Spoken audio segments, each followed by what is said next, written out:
Bonjour, bonjour. Nous revoici. On suit toujours la suite de notre formation académique en ce qui concerne les différentes techniques d'apprentissage automatique. Maintenant, on a déjà vu dans la précédente vidéo la régression linéaire multiple. Maintenant, on va passer à la classification par la régression logistique. Quand est-ce qu'on utilise la régression logistique? Maintenant, quand vous remarquez dans votre problématique, vous avez une variable cible, on est bien, et que votre variable cible, elle est qualitative. Si votre variable cible est qualitative, si dans votre problématique, il faut étudier une variable cible, là, vous êtes dans la famille des supervisés, toujours. Et dans cette famille-là, vous regardez la nature de la variable cible, si elle est qualitative, cette variable cible qualitative. Donc là, vous êtes dans la sous-famille des classificateurs. Classification. Et l'algorithme que nous allons utiliser, parmi les algorithmes de classification qu'on utilise pour ces genres de modélisation, c'est la régression logistique. Et c'est quoi? C'est ce que nous allons voir tout de suite. La régression logistique. Exemple pour que vous puissiez bien comprendre. Nous sommes une entreprise. Nous voulons prendre la décision d'allocation d'un prêt à un client en fonction de ses caractéristiques personnelles. Son salaire, on a la base de données où il y a le salaire du client, l'âge du client, le type d'emploi, etc., etc. Maintenant, nous voulons calculer la probabilité de répondre à un courrier publicitaire en fonction de ces caractéristiques. Ce sont les différentes techniques, les différents exemples, phénomènes de problèmes métiers que nous pouvons utiliser la régression logistique pour modéliser, pour répondre à ce genre de problème. Par exemple, le premier, décision d'allocation d'un crédit à un client. Nous voulons savoir à la fin, est-ce qu'on accorde le crédit à ce client ou pas, par rapport à ces variables explicatives. Calculer la probabilité, la régression logistique, ça va nous permettre de calculer la probabilité que le client va bien rembourser le crédit et la probabilité que le client ne va pas bien rembourser le crédit afin d'aider à la prise de décision, à prendre la décision nécessaire. Par exemple, la deuxième, probabilité de répondre à un cours publicitaire en fonction de ses caractéristiques personnelles, ça nous aide aussi à faire du marketing direct, etc. Risque de développer une maladie cardiaque en fonction de l'âge, du niveau de cholestérol, du poids, du fait d'être fumeur, etc. Ce sont des problématiques métiers où on a une variable cible qui est qualitative, soit elle est binaire, soit elle est multinomiale. Binaire, c'est quand la variable cible a deux modalités, oui ou non, par exemple. Vivant, meurt, par exemple. Bon payeur, mauvais payeur, par exemple. Ça, c'est binaire. Là, on peut utiliser la régression logistique pour calculer la probabilité de subvention, c'est pas subvention, la probabilité que l'événement se vienne. Voilà. Et puis, on peut déduire le cas contraire, etc. Dans ces exemples-là, Y est binaire à deux niveaux. La régression classique ne peut plus s'appliquer. La régression logistique permet de modéliser une réponse binaire. Y soit égal à 1, soit égal à 0. C'est ce que je venais de dire.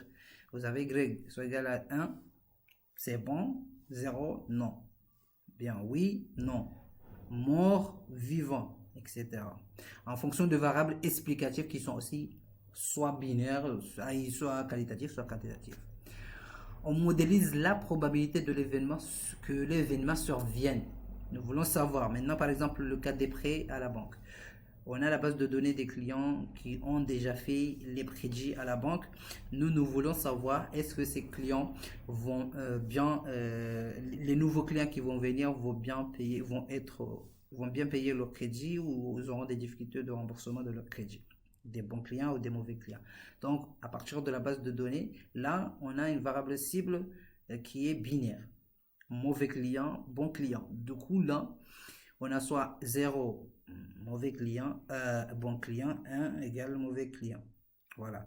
Donc là, on peut utiliser l'algorithme de régression logistique pour prédire, calculer la probabilité qu'un client soit bon, soit mauvais. Voilà. etc. L'objectif adapté de cette situation est de chercher à expliquer les probabilités. Pi égale P de Y égale à 1 ou 1, le contraire, 1 moins pi, parce que la probabilité égale à 1. Donc la probabilité est comprise entre 0 et 1. Voilà, et ça, il s'agit de la classification par la régression logistique. Maintenant, il y a d'autres types d'algorithmes qu'on utilise pour résoudre le même problème. On appelle les algorithmes d'arbre de décision. Ici, la régression logistique, il va nous calculer la probabilité que l'événement survienne ou non, et on déduit l'autre probabilité. Maintenant, ici, la régression par arbre de décision, ici, il s'agit toujours, on est toujours dans la méthode supervisée. Il y a une variable cible qui est qualitative, soit des binaires, soit des multinomiales, et que ici, on va utiliser de l'arbre de décision pour classifier. L'arbre de décision permet de classifier, de classer des règles. On va utiliser des règles de classification de chaque profil de la base de données afin de prendre une décision. Il s'agit de quoi? Principe du modèle. Arbre égale représentation graphique. C'est une représentation graphique d'une procédure de classification. C'est une classification supervisée. Les sorties de résultats sous la forme de règles logiques. Exemple, si telle condition sur telle variable sont satisfaites, alors le cas appartient à telle classe. On va classifier, on va mettre l'individu ou la décision finale d'un individu ou d'une variable à une classe si des conditions logiques sont justifiées. Un arbre de décision est un arbre où il y a un nœud interne et un nœud attribut. Branche d'un nœud et un test sur un attribut. Feuille de classe. On va voir l'exemple pratique. Voici comment ressemble une modélisation d'un algorithme d'arbre de décision. Ici en haut, vous avez un nœud. Nœud 0, c'est un nœud, on appelle un nœud à racine. C'est la racine. C'est comme un arbre. La racine va faire sortir des branches et les branches vont faire sortir des feuilles, etc. Les feuilles peuvent sortir aussi des feuilles, etc. Donc ici, et là, vous voyez, il y a des classes où il n'y a plus encore de ramifications, il n'y a plus encore de branches, ni de feuilles, etc. Là, on les appelle des nœuds terminaux. Et la décision, on s'arrête de prendre la décision de classification là où on arrive à un nœud terminal. Les feuilles et les règles prédictives de l'arbre du nœud numéro 2, ici par exemple, ici. Et si, on va commencer par ici, jusqu'à là. Par exemple, si sexe égale à femme, et si aussi la classe est troisième classe, alors il y a une probabilité de 57% qu'il meurt. Ça c'est quoi? C'est une base de données du Titanic. On voulait savoir pourquoi, qu'est-ce qui s'est passé, quelles sont les variables qui ont beaucoup influencé sur la survie des passagers du Titanic et la mortalité des passagers du Titanic. Pourquoi c'est arrivé comme ça? Donc, on a utilisé la fouille de données, les techniques de data mining et d'apprentissage automatique pour répondre à cette problématique. Ici, on a développé une règle d'arbre de décision parce que la variable cible, c'est quoi? C'est survivre ou mourir du naufrage du Titanic. Donc, avec des variables explicatives. Donc, pour interpréter une arbre de décision, si vous avez comme ça, il faut commencer la lecture à partir du nœud racine vers là où il y a un nœud terminal. Et il y a ici, on appelle les feuilles des règles prédictives. Ça veut dire quoi? Parce que nous voulons voir les profils types. Il y a deux profils types. Parce que dans la variable cible, on a deux modalités. Soit le passager survit, soit le passager meurt du Titanic. Donc, nous voulons savoir quel est le profil des passagers qui ont survécu au Titanic. Quel est le profil des passagers qui sont morts au naufrage du Titanic. pour répondre à cette question, il faut commencer de la racine et regarder jusqu'au nœud terminal qui est proche de la racine. Jusqu'au nœud terminal qui est proche de la racine. C'est-à-dire, par exemple, si nous voulons déterminer le profil des survivants, des personnes qui ont survécu au naufrage, de quoi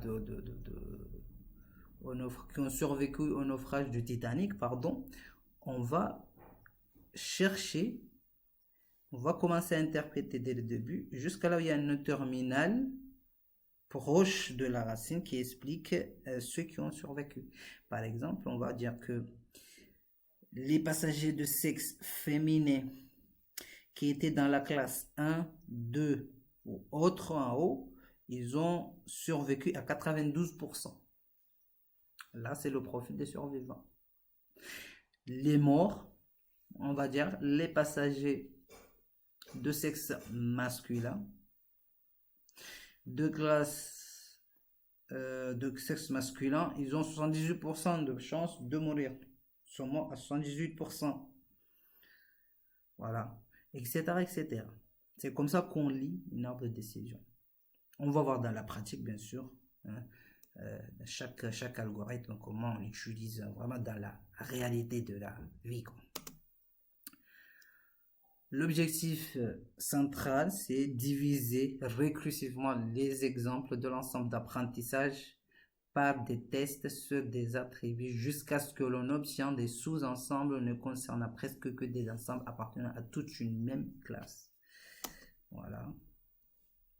Validation des modèles prédictifs. Comment on valide les modèles prédictifs, les modèles supervisés.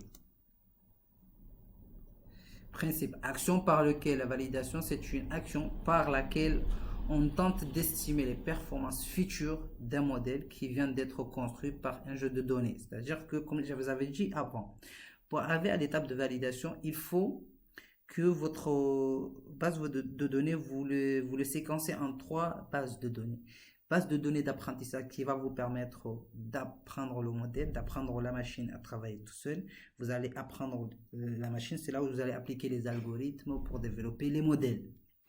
Une fois développé le modèle, vous allez utiliser une base de test pour tester la véracité de la base d'apprentissage, si le modèle a bien appris. Maintenant, la base de validation, pour valider les modèles, vous allez utiliser une base de validation. C'est des nouveaux clients ou des nouvelles bases de données où il n'y a pas la variable cible. Vous allez l'injecter dans le modèle pour permettre au modèle de faire les prévisions futures. Voilà un peu l'explication. Et pour les techniques pour valider les modèles, il faut regarder l'erreur d'apprentissage, il faut regarder l'erreur de généralisation, etc. Ça, on va le voir dans la pratique pour voir comment interpréter tout ça. Voilà, je crois qu'on a fait le tour sur les méthodes supervisées, les méthodes prédictives. La vidéo suivante va se concentrer sur les méthodes descriptives, je crois.